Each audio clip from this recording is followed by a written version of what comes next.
Hi y'all, hey, my name is Chelsea. Welcome back to She Lives and Learns.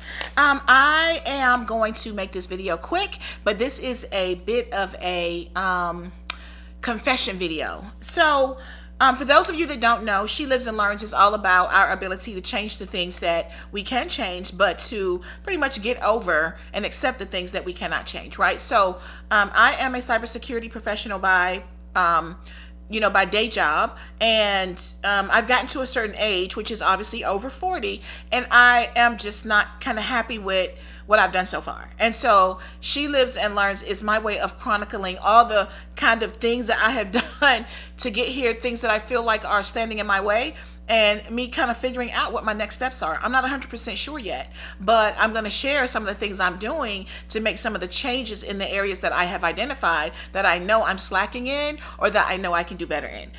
We got to live, right? So if we go, well, we don't have to live, but we're choosing to live. So if we're choosing to live, we're choosing to get up and go to work every day, we're choosing to try to make an honest living, well, we may as well be good at it, right? So this is me trying to clean up my act out loud so that maybe somebody can take some hints and they're able to clean up their act as well. So today I messed up. Today I've been on this journey of being more productive, of being more intentional about all things in my life, because that is a weak area of my intentionality, and you'll see that unfold over the course of the next few videos. But today was a not so intentional day, kinda, right? So I had a to-do list. Some of it was personal, some of it was work, some of it was personal work, right? This YouTube situation, videos, digital marketing, that's my personal work. My work, cybersecurity program manager, and then personal, had some bills to pay, had some things to look up, some things to look into, and they were all kind of positioned in my to-do list so that, I would fit some things in at lunchtime, I would fit some things in on breaks, and then shortly after work. So what I did, in all of my infinite wisdom, was my first break was at 10:30. I was on the phone talking to a personal call, right? Then came lunch. I ordered Instacart so I wouldn't have to go outside, got them food, got on the phone, and then what I do, I started watching something on TV, which is actually a really bad thing for me because I get ingrained in it, and then I definitely don't return to what I was supposed to be doing at lunch according to my to-do list. So that is the part that I messed up on. So I'm redeeming myself because here I am about, 8 o'clock on a Friday afternoon or Friday night, and I am working because I neglected to do what I was supposed to do today in terms of my to-do list. So what I want to talk about, if you did see the thumbnail, it's about day in your plan and not planning your day.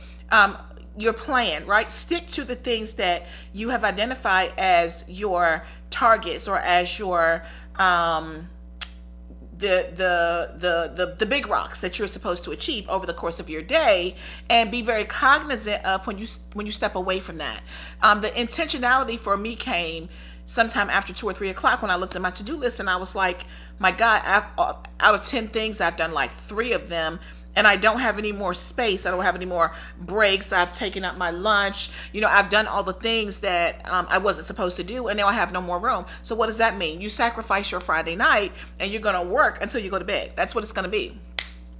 Intentionality is a difficult thing when you are doing things like procrastinating, like when you are doing things like starting and not finishing, because you can kind of identify that you did these things, but if you are, or you didn't do these things, but if you are not intentional about thinking through what happened, like I have a habit of kind of wandering off mentally when I have a to-do list. And here's what I have learned through intentional thought about what I'm thinking, intentional thought about my habits, is that I just don't like disciplined structure. And it's a horrible thing. It has set me back in so many areas and caused me to start so many things and not finish them. But for me, it's a win right now in this season of my life because I've actually identified it. I've actually thought about what I'm thinking about long enough to be like, that's the thing. You dislike structure. You dislike disciplined structure, your ability to plan and stay with it, your ability to do the same thing over and over because that thing is working, is off. And what that means is that I've had to do the hard work. I've had to kind of rein myself in. And y'all listen, I wish that I could tell you that, you open this book, or the Bible is on my desk right now, and then this book, I love this book, but even in reading this book and learning a bunch of tips and tricks about me, it still comes down to me wanting it bad enough that I'm willing to suffer through the discomfort of, despite the fact that I don't like disciplined structure, I don't like repetitive tasks, gotta do them anyway. And that was such a hard pill for me to swallow. Like, I'm looking for it to feel better. I'm looking for it to get easier. And quite honestly, in some things, and I know the greats, the people that have mastered, productivity, say that repetition breeds like a certain comfortability. Repetition breeds like familiarity. But for me, there are certain things that no matter how much I repeat them, they're not going to feel all that great. I'm not going to say it won't get a little easier, but I'm not going to say that they're things that I'm going to like, if you will, they won't feel. I know myself, and there are things that I've learned to do over and over, but they still don't feel native. And so that was kind of a wake-up call for me, that you just have to do it anyway. For example, if studying makes me smarter, if digesting this book at lunchtime every day, despite the fact that I want to watch TV, or I want to take a nap, or I want to talk on the phone, if reading this book every day, making notes and creating videos from what this book is teaching me to do, is how I'm going to earn my keep, or do what I'm doing on YouTube, or make my life better, then I have to make a decision that I'm committed to it, no matter what it feels like. And I know that's very difficult for some of us, including myself. So being able to identify those things and knowing what I did today and being intentional about thinking through what I did today will definitely help me to plan and stay a bit more focused tomorrow, because I already know the things from my to-do list today have been ported over to tomorrow's to-do list, and I have a plan starting at about 6:30, and I have to leave the house at about 7:30 because I have to be somewhere at 9, and it's 45 minutes to an hour outside of where I live. And then I have a lash appointment at 12, so I have to get my business taken care of 45 minutes to an hour away from where I am, get back on my side of town to go to my lash appointment, and then have my lash appointment and be back home and dressed by about 4 o'clock because I have a 5:30 engagement. So I know all the things I have to do tomorrow. And in between, I have to pay those bills. I have to look up the information. I need to register. I need to reach out to my college and get some things I need for my CISSP, which is a cybersecurity certification. I owe them some continuing education units. So I have to do all those things, and I have a deadline coming up for that. So I have to get those things done tomorrow. So what's the moral of this story? The moral of this story is, if you are doing the things that I'm doing, failing in these areas, like in areas of being structured, of being disciplined, of being focused, if you're finding yourself creating to-do lists and not necessarily sticking to it, like, think about what you're thinking. Oh, here's a tip, right? So one of the things I'm starting to do pretty regularly, when I went back to school a couple of years ago, for a lot of the students at this particular school, they're continuing education students. And so because a lot of us are working and we have families, like, one of the things they had us do was to get a piece of paper. I actually made a little form, put every hour of every day for 24 hours on that form. And I think it's a commonly used exercise, but it's a good one. And then for every hour, you have to assign a task. Like, you have to assign an activity, even if it's sleeping. So if you're sleeping from 10 to 4, then you have to put sleeping in your 10 to 4 boxes. And then once you get up, if you're working out from, if you're dressing from 4 to 4:30, put that in there. If you are working out from, 4:30 to 6:30, and put that, like, whatever you're doing, make note of it. I would suggest doing it for a week. You're going to have to fight the urge to kind of straighten out your habits because you're documenting, but kind of let it go naturally and then catch what you did. I'm telling you right now, that was a huge eye opener for me, because when I actually paid attention to what I was doing most of the week, I was giving over 5 to 7 hours to TV and scrolling the net.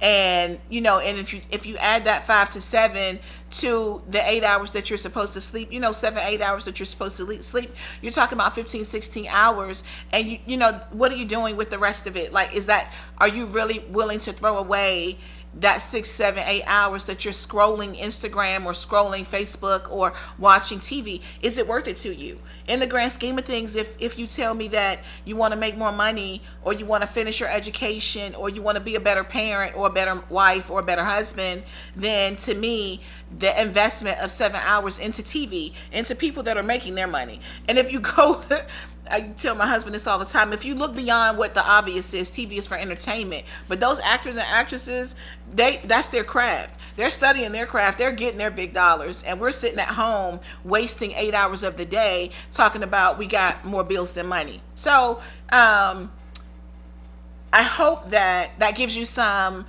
incentive. I hope that it is a little bit motivational, and I hope that me sharing like how I felt today, and the fact that I did not like fall off the horse and stay down. I got up, brushed myself off, made a plan for the rest of the afternoon. I'm gonna have to work a little harder, into the evening, into the night, and then I have a solid plan for tomorrow.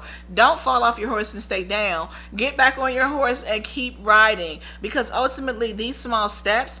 Oh my gosh, the other thing I'm learning, I'm reading a bunch of books that have a bunch of systems that I'll share with you and give you my feedback in terms of how they help. But the short story is that, these small changes, the small things that you can do that change your habits, that change your thought process, that make you think about what you're thinking and make you think about what you're doing, that's the road to your progress. That's the road to your successes. We like to think about the elephant whole. I don't know if you guys have heard this awful saying, but it's awful, but it's applicable. How do you eat the elephant? One bite at a time. Like, we want to get to the finish line, but we neglect thinking about the fact that every step, every foot we put in front of the other, that we make progress toward that finish line is progress. That is kind of a baby success in its own right.